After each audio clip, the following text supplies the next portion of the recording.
Hey reader, welcome back to the channel. This is Centaur here, and today we are taking a look at soft-skinned attack vehicles, aka damage value 6 vehicles that you can put in an armored platoon, and how effective they are. This begins our investigation of the armored platoon. I hemmed and hawed over how to do this for quite a while.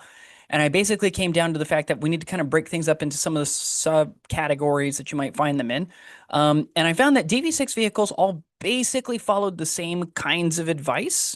And so I lumped them all together into this one. Now, to be clear, this does not include any transports. Those were all covered in the soft skin transports video. It does not include any tows, though I will tell you now, when it comes to attack vehicles, there's only like 2 tows that can take a weapon on them. There's an American tractor that can take a heavy machine gun, and then there's a French tractor that can also take a machine gun. Suffice it to say, I mean, like, if you really want everything to be potentially contributing to at least pin generation, if not removal, then you can totally do those. There are probably more efficient ways to use your points than those, but I mean, they're kind of cool. And it's kind of fun, being able to say everybody's helping. And I think both of those also have the flak special rule, if I'm not mistaken, because they're pintle-mounted machine guns. So, like, there are some niche benefits, but we're not going to extensively talk about them today. Just know that you might see there are some vehicles in this category that kind of have some overlap, so you can copy paste a lot of those thoughts onto those toes. But our focus today is on units that are present in the armored platoon that are not actually armored. So things like, for example, this Jeep over here belonging to the British gents over here, as a really good example, right? It is not an armored vehicle. The troops in it are not necessarily safe, but it is a very cheap way to produce firepower. And my assessment on this is it really depends. These could be really good choices or they could be really bad choices. It really all depends on a lot of factors. And so with that, let's take a jump in. We're going to look at the range and rate of fire, which obviously is going to be quite more extensive than it is in most of our videos because there's all different kinds of weapons that you can use on these. We're going to look at opportunity cost and maximization, how to make these things better for the purpose of your army list. We'll look at their pin generation potential, their damage potential with some more of that shallow dive that we did with transports because we're not going to go too deep into a bunch of these. There won't be like pages and pages and pages of charts. You're welcome. And then we'll look at the objective side of things with objective holding and objective taking before we tell you what you should shoot at to get your value back. So in looking at range and rate of fire, first things first, a lot of these have machine guns on them. This could take the form of light machine guns, most commonly with British-made and Soviet-made equipment. It could take the form of medium machine guns like that Sahariana over there on the right-hand side for Italy, which in my opinion, should actually be an armored damage value 7+ vehicle instead of an unarmored damage value 6+ vehicle. But currently it is a DV6, so it counts for the purpose of our discussion here. It could even include heavy machine guns present on things like, for example, a US Jeep that can take a pintle-mounted machine gun and then upgrade that to a heavy machine gun. So all different kinds. In general, though, you're looking at about 2 to 3 shots. Obviously, it could be 4 shots if it's a German thing. At 36 to 48 inches. Which is a really good reach. And with that number of shots, on average, you're probably going to get a hit in each one unless you're rolling below average, which does happen, okay? And in the case of the heavy machine gun, it's also pen +1, which means it is not only highly effective against infantry as a removal tool, because the worst you're wounding on is 4s, 5s if they're Soviets in body armor, and you can pin armored vehicles with this thing. And it has even been clarified that even if the penetration would drop to 0 because it's being fired at long range, inexperienced and regular armor would still be pinned by this thing because it is a heavy weapon. And so, kind of awesome. And just good to know, since most armored vehicles are going to be taken non-veteran just because they get so expensive when you end up doing it that way. So a lot of people, they have other tools they want to fit into the toolbox. And so they're going to take them regular, for example. The other nice thing, too, about a bunch of these DV6 ones, and you can see that over there with the Sahariana on the right, is that you will often get access to more than one of these.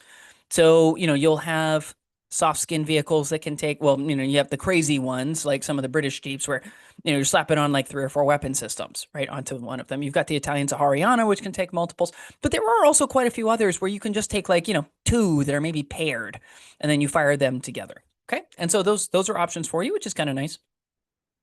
You'll also see anti-tank rifles, most commonly on trucks of various kinds, especially for the British, which are an extremely cheap way to get a pen +2 weapon, which is a relatively reliable pin generator against armored vehicles. It also has a 48-inch reach, so you can keep them pretty far back. You don't need to move in too close, which is really nice when a pistol can destroy the unit. And then when you've got things like light AT guns, which complete aside that Sahariana on the right-hand side can also take in that central turret area. Most commonly, these are going to be things like portees, trucks, utility trucks, things like that, or it's something facing out the back, or may even have a 360 degree, or if it's forward facing of some kind. But yeah, this is by far one of the cheapest ways to run an anti-tank gun with a +4 modifier to its penetration in the game. Full stop. Okay. It's only the one shot and it is very fragile, but you can run something with extremely high firepower for like under 70 points, which is really great. Similarly, there is a French portee that can take a medium anti-tank gun, the Lafley W15, and it can be forward facing. So you can use it for a really cheap tank hunter. I want to say it's like 85 points or something like that, that could easily knock out something that is 100, 150 points and stands a chance of knocking out something that's 200 points or even more. So you're beginning to see a theme here on what the value is on these and why you might consider running them. Very, very cheap firepower, right? You have autocannons, things like the Sahariana over there on the right-hand side, a lot of anti-aircraft trucks you'll also find. So, somebody was trying to mount really an anti-aircraft gun and they wanted it to be quickly deployed and they didn't want to have to train too many specialized personnel and they didn't want to have really complicated logistics. So they just throw it on the back of a flatbed truck effectively, right? It means you get 2 shots. And this is the big benefit behind the AA gun, is that you're getting 2 shots every turn with a heavy weapon instead of just the one. So you are more likely to do stuff. It's only a pen +2, but you'll often find that a lot of these, especially the German and British ones, will give you an option to take a second or a third or even a fourth light AA gun on the same platform. So, admittedly, this does increase the cost by like an extra 30 points per gun you're attaching, but it means you can be firing 4, 6, 8 shots, all with that pin +2 or with a 1-inch HE template, making them a highly reliable pin generating unit generally, and a pretty good infantry removal tool. Similarly, there are a few, the Bofors AA truck for Britain comes to mind, heavy autocannons on a damage value 6+ chassis. And so here we've got your 2 shots, but now it's at 72 inches of range, which is the kind of range you would want on a really light one, and it has a pen +3 with that 1-inch HE template, which is also, again, very reliable, especially for pinning vehicles, including even a good number of the more common veteran vehicles you're likely to see. There are soft skin vehicles that have light mortars, most commonly the early war motorcycles. They tend to be pretty rare. It's typically only like 1 per platoon, right? Or something like that. But you can take a light mortar. And in this case, that means you get the benefit of a 12-inch move, 24 inches if you're on a road, because all of these are wheeled vehicles that can shoot at something as far as 36 inches beyond that, as long as they're not within 12 inches when you finish that move. So very mobile counter battery fire, a very easy way of helping to kind of, pin down and lock down fixed teams, or possibly even help to lock down enemy vehicles. And you can help to avoid being ranged in yourself. You have a couple of light howitzers, some of the SAS vehicles, for example, some of those trucks. I want to say there's also maybe a long-range desert group truck that can also take a light howitzer on it. And so it's a great way of being able to do larger HE templates, right? 2 inches. There's even for the Italians a medium howitzer on a 100/17 on Lancia truck. So you get a 3-inch HE template with a 60-inch direct range or up to 72-inch indirect range. Coming off of this, I actually recently got to fight against one of those at a tournament that I went to in round 3.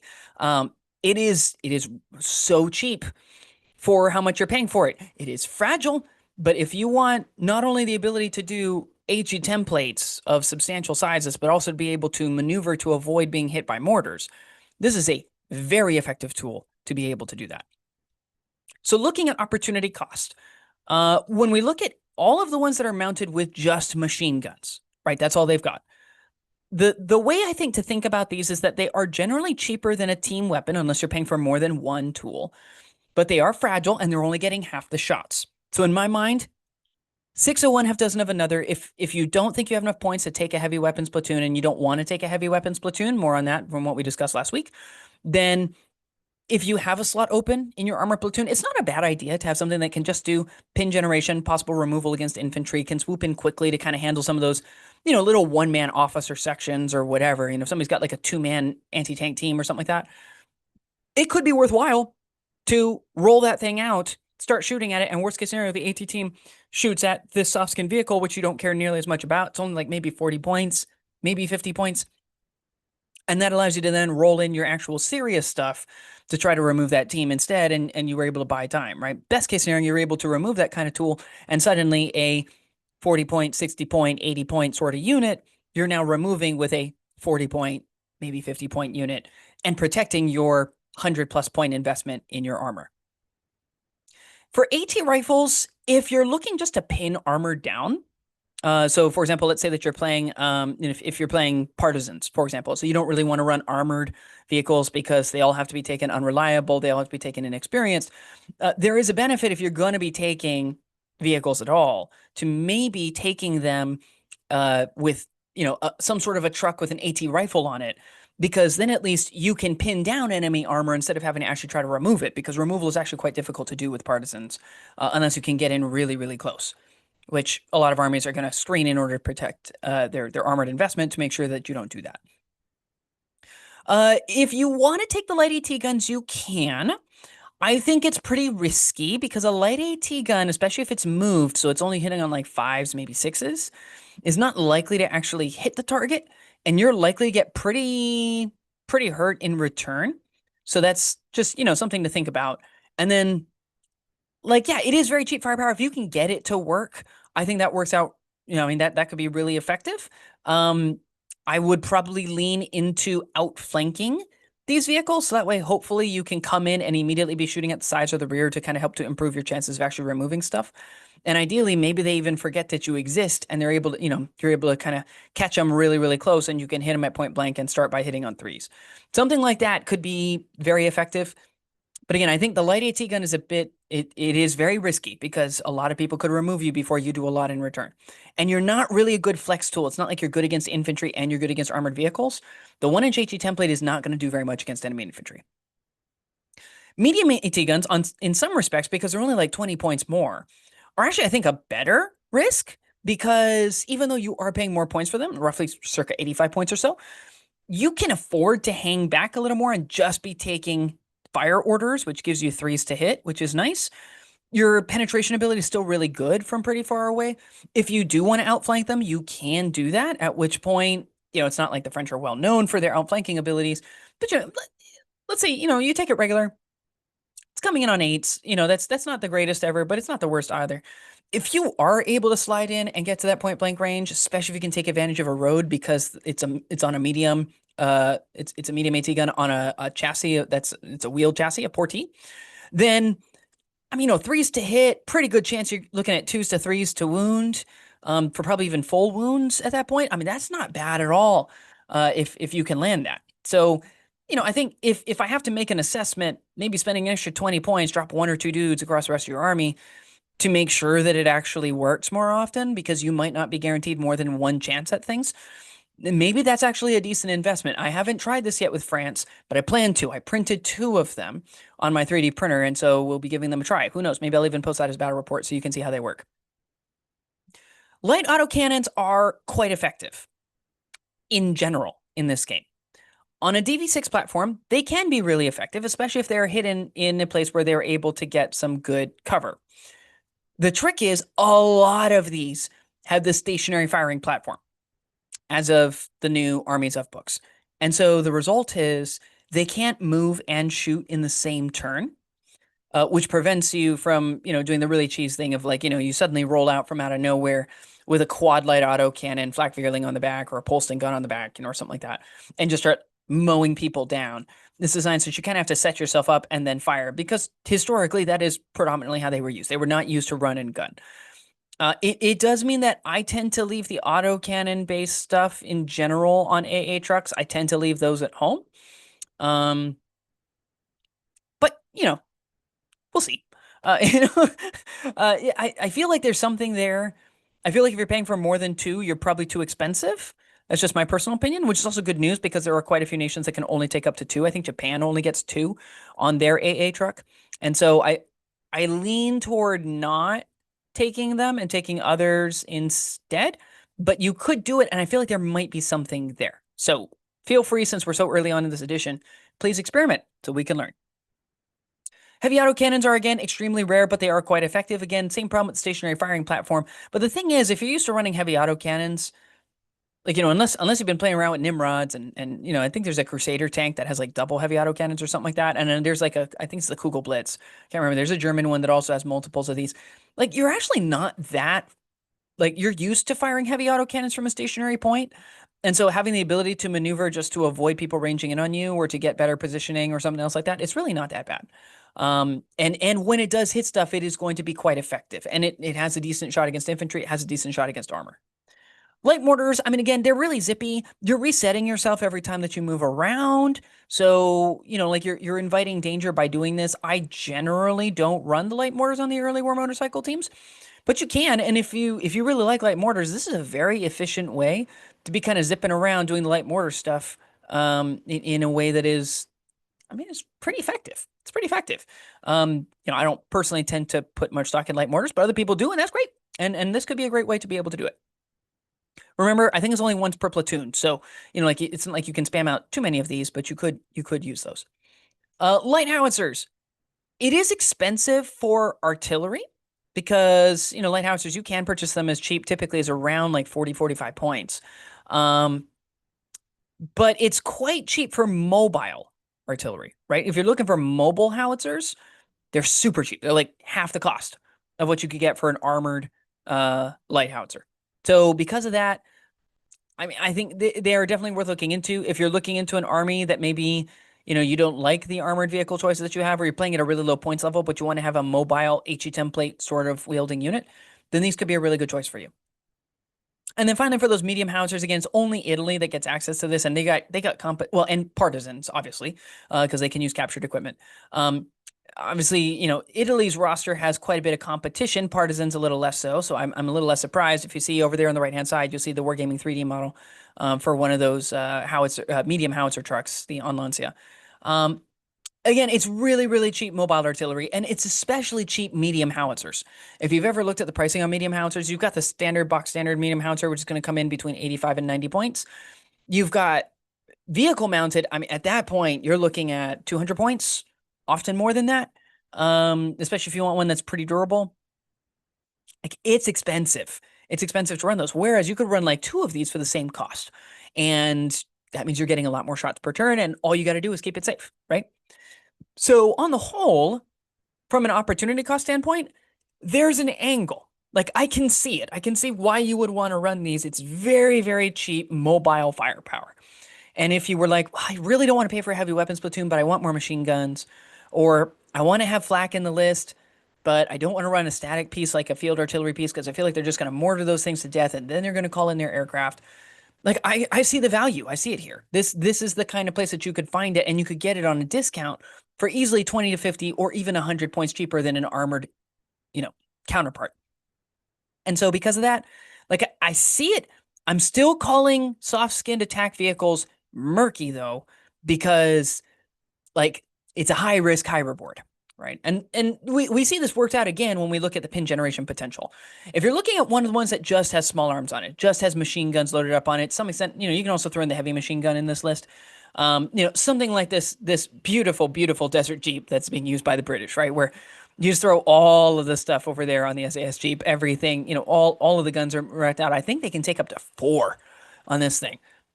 Like, yes, you're going to deal out a lot of pins.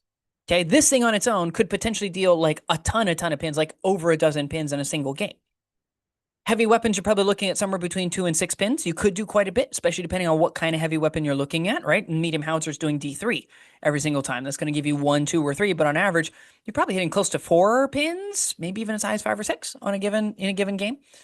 But that requires you to imagine that, one, it survives all the way through the game and isn't just being wrecked by somebody else's machine guns or concentrated rifle fire or, heaven forbid, a heavy weapon that hits it and adds a penetration bonus. And anything that results in a wound is a wound. There's no damage chart that's attached to it.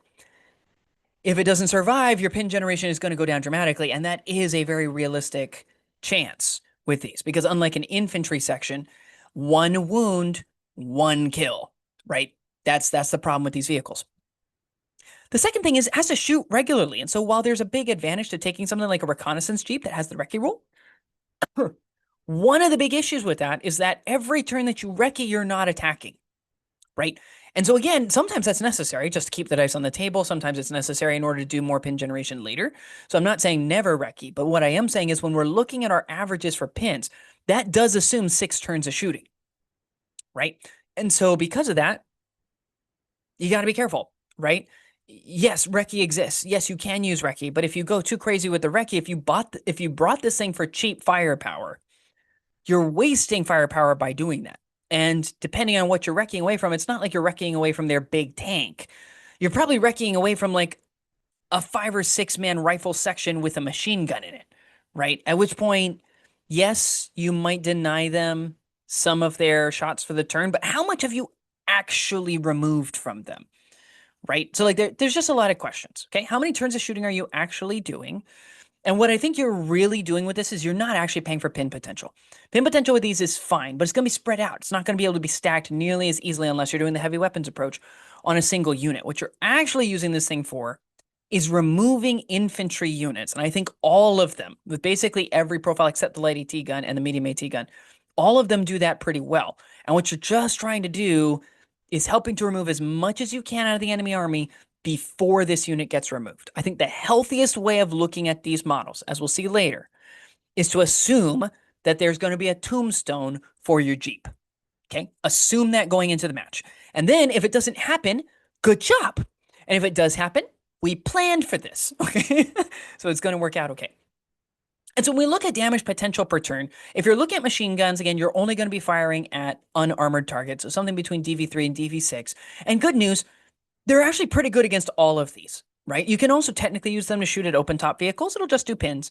But when it comes to actually removing and doing damage, DV3 through DV6, you're actually not doing too horrible. Now, if you're taking one of those single machine gun, 3 shots, or single light machine gun, 2 shots weapons, just know you're probably only doing pins. Okay, unless you're shooting at an inexperienced team, of which there are quite a few of those running around nowadays, unless you're firing at a small officer section or a 2-man anti-tank team or something else like that, there's a very good chance you're not actually going to remove anything. Okay, if you're going up against veterans, even more so. All you're doing is applying pins. Okay, but it does mean, practically speaking, that you do have viable targets here, and they can be quite effective. And so, you look over there, that German motorcycle, for example, on the right-hand side, and, these motorcycles, even if they're just carrying a machine gun on it, even if it's just a machine gun, which is not like, it's not the greatest volume of fire, but it's not bad. And with Germany, it's better than normal, right? It's 4. On average, it's what, 2 hits per turn? Aim at something inexperienced or regular, it's 1 wound, then there's a cover save. It's not the worst thing ever. At the very least, your chances of pinning are pretty good. Chances of removal are okay.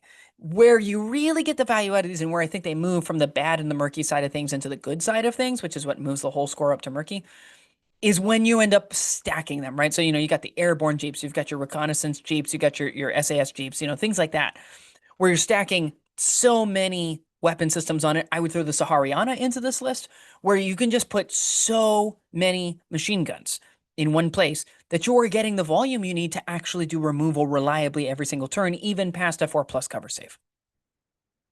With the AT rifles, I mean, you're going to want to aim at something between DV3 and DV7. Don't even be afraid to shoot at infantry with this. One, because you get pen +2 all the time. Doesn't even matter if you're at long range against an unarmored target. You're getting that pen +2 every single time.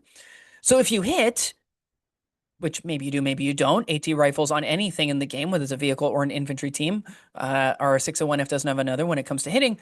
But even if you hit, there's a very high chance you're going to do some damage, right? To anything that's like, DV6 and below, DV5 and below, your chances of doing damage are pretty darn good, okay? Light AT guns, you want to aim at that lower end. You want soft skin vehicles at DV6, lower armor at DV7, maybe even DV8. If you can get a DV3 tow, that's not a bad idea.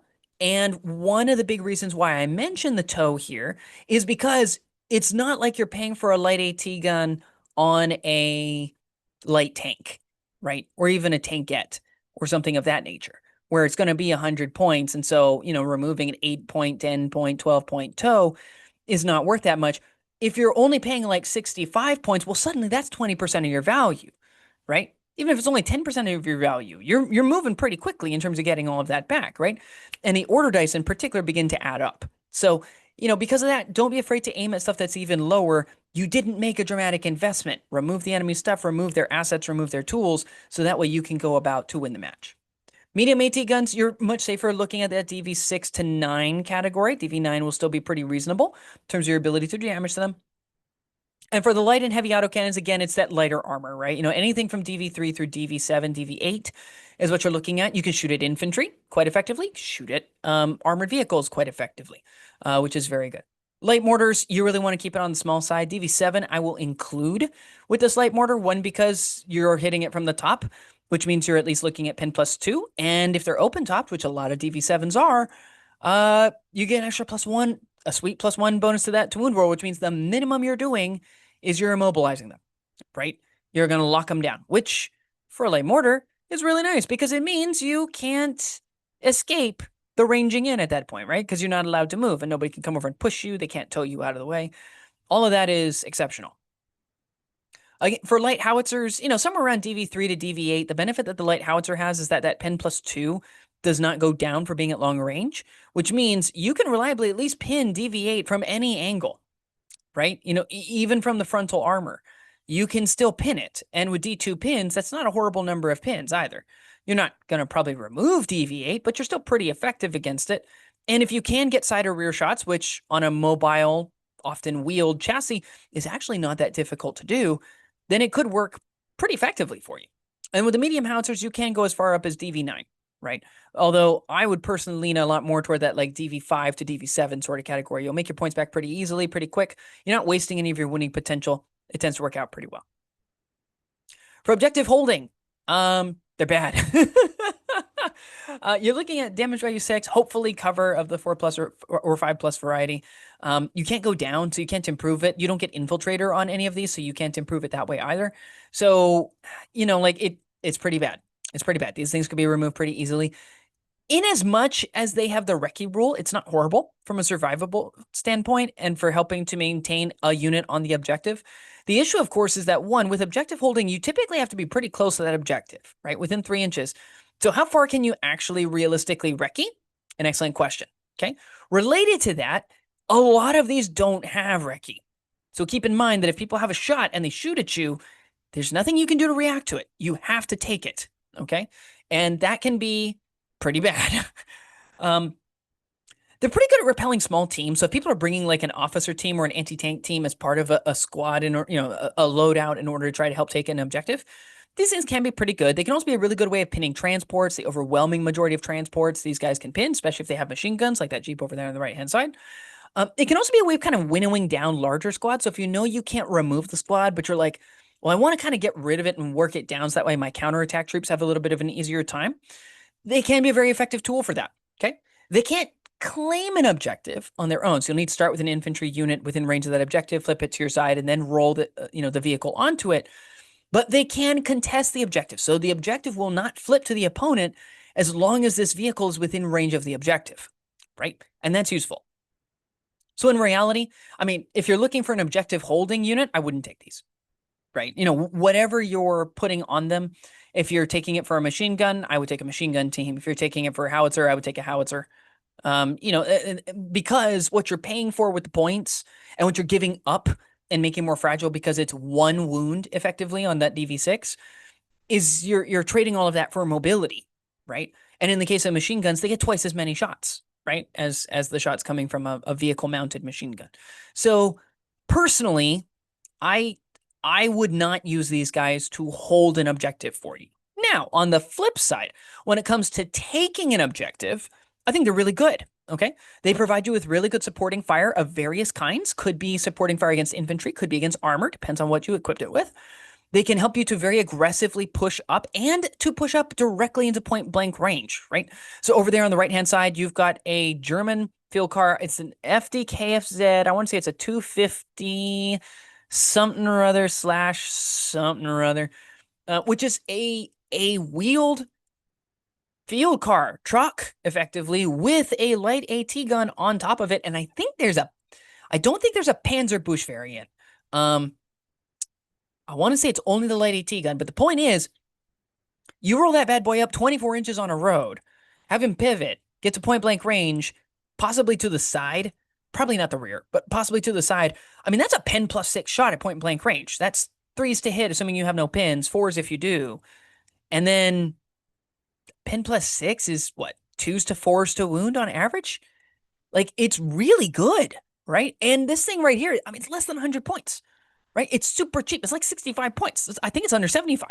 So, like it's really, really good. Now, admittedly, thing we have to remember about this whole aggressive push thing, stationary firing platform does not work this way because you can't advance and fire off of an advance on the same turn. So that's something to think about. That being said, if you're going to run those things, Bofors AA gun, any of the other AA guns, just using it as supporting fire. Keep it in the back, have it shoot, and then once you've kind of pinned down the enemy and you've kind of moved up to take the objective, since they've kind of winnowed away at the defenses, then you can roll it over to join the guys, and then from there move on to the next objective, right?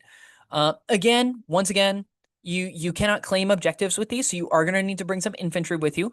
That being said, if you're going to bring up infantry, it is really nice if you can escort your infantry with some really good attack vehicles, and it's even greater if the attack vehicles are pretty cheap. So on the whole, a highly efficient way to deliver attacks, including some of the cheapest heavy weapons in the game, right? If you're looking to field an anti-tank gun, especially a mobile anti-tank gun, this is one of the cheapest ways to do it. If you're looking to field a howitzer, this is one of the cheapest ways to do it. If you're looking to field an autocannon, if you want it to be mobile, this is one of the cheapest ways to do it. And so on the whole, pretty effective supporting tool for taking an objective. You're still going to need infantry or artillery in order to claim it, but these guys will be a great way to help you. So what do you prioritize? I think if you're running machine guns on them, look at those inexperienced and regular infantry squads or teams. Okay, team weapons are also really great because you might actually remove them pretty quickly. These are going to be really good targets because your chances of doing hits are pretty good. Chances of getting wounds off of those hits are pretty good. And you might even sneak some past cover saves, right? And so you can actually reliably winnow people down. For the mortars and the howitzers, really can go after almost any infantry, including veterans, because 3s to wound is not bad. Even 4s to wound is not bad. So you can go after those, okay? And with the DV6 to DV8 vehicles, it does mean you'll at least be able to get pins on them reliably. And if you do remove them, your points are back and probably more in the bank, right? And that's kind of the nice thing about those. For autocannons, I mean, again, you've got, like, infantry are really good targets because the 1-inch HE template will do a good job. And the fact you can get multiples is also really good. And then you've got your DV6 to 8 vehicles where your chances of pinning them are pretty good.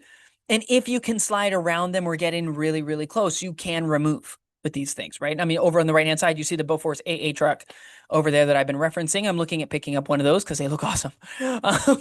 But those sort of things, yeah, sure, they're fragile. But if you were to run that up, if you advance that up, get to point blank range from a side, I mean, pen plus 5 on something that's less than 100 points is really good. And you can do a lot of damage with it, right? And against a DV6, DV8, pen plus 5 is great. You really don't need more than that. And a lot of people are paying 50 to 100% more in terms of cost just to get the exact same penetration on that weapon. And unlike the medium AT guns they'd be looking at, this thing is firing 2 shots. So your chances of getting at least 1 3+, if not 2 3+, is pretty good. And now you're looking at what? 2 3s, 4s to wound, something like that against most things that you're going to be facing in the game. Getting to roll 1, maybe even 2 dice to be able to do it. Chances are good. It's going to do something, right? And then finally, if you're running the AT rifles or the AT guns, look for those lower end vehicles depending on what kinds of stuff you're running, right? If you're looking at the medium AT gun Portee for the French, you could probably go up to DV9, but in most cases, stick with DV6, 7, 8. That's kind of where you want to roll. You're going to get reliable damage with AT rifles closer to pin generation against a lot of those. But still, that's going to be where you're going to get the most value out of them. Okay. So as we prepare to close out, what nations do I think would be best to use soft skin vehicles with? Because some don't get access to any of them. Okay. Some of them, they have so many good options, you really don't need them, right? So, for example, the Americans do get access to the Humble Jeep. It is a cheap machine gun platform. I really don't think you need to take those. Americans are so spoiled for options. You've got so many good things going for you. You have anti-aircraft and flak-oriented vehicles that will also perform really well for only marginally more points that are armored. I really don't think the Americans need to buy soft-skinned attack craft. That being said, partisans are a really good choice because you don't really get good armored vehicles. There are some. We're going to be doing a video talking about the top 10 choices for partisans in my mind from a vehicle perspective because there's lots to think about there. But in general, a soft-skin transport with an upgunned machine gun to carry SMG dudes is a great choice. Escorting it with something like one of these Bofors AA trucks, or maybe some howitzers, or maybe a light AT gun of some kind in case you want to make sure you can deal with big armor, that's not a bad choice either. Similarly, the British are in a pretty good spot. You get those, multi-machine gun Jeeps. You get the Bofors AA truck. You do have access for lighter AA trucks as well if you want to take some of the ones with the lighter light auto cannons, and maybe even more than one if you want to. You have options to a number of those. So I think there are some decent options there. In terms of others, see, I want to like the Sahariana, and I own a Sahariana, but partially that's also why I don't really want to run a Sahariana, because what I didn't know from looking at the pictures, but I learned when I bought the model, is that whereas a Jeep is like this big on the map, the Sahariana is like this big. It is huge. It's larger than most damage value 7 plus, armored cars and other stuff like that. It's big. And so the fact that it's harder to hide, you have to take a veteran. It is quite expensive to mount the platforms, and it can be removed just like that. I just don't know. It gets a lot of weapon systems. Don't get me wrong. I think that's very useful. I'm just not sold that it's the best tool, especially when it's competing with light Semaventes, super tiny tankettes, flamethrower tankettes. There's just so many things that Italy gets access to that I just don't know that the Sahariana is necessary in its current format. And so personally, I give it a bump. You can go check out my recommendation for a change to the Recce platoon format, where you can take some of these, unarmored attack vehicles as transport options effectively in the Recce platoon. I think if that was the case, I think we'd see more Saharianas present in Italian armies because they wouldn't be competing with armored platoon spots, and they'd be a way for you to get more armor, quote unquote, even though it isn't armored.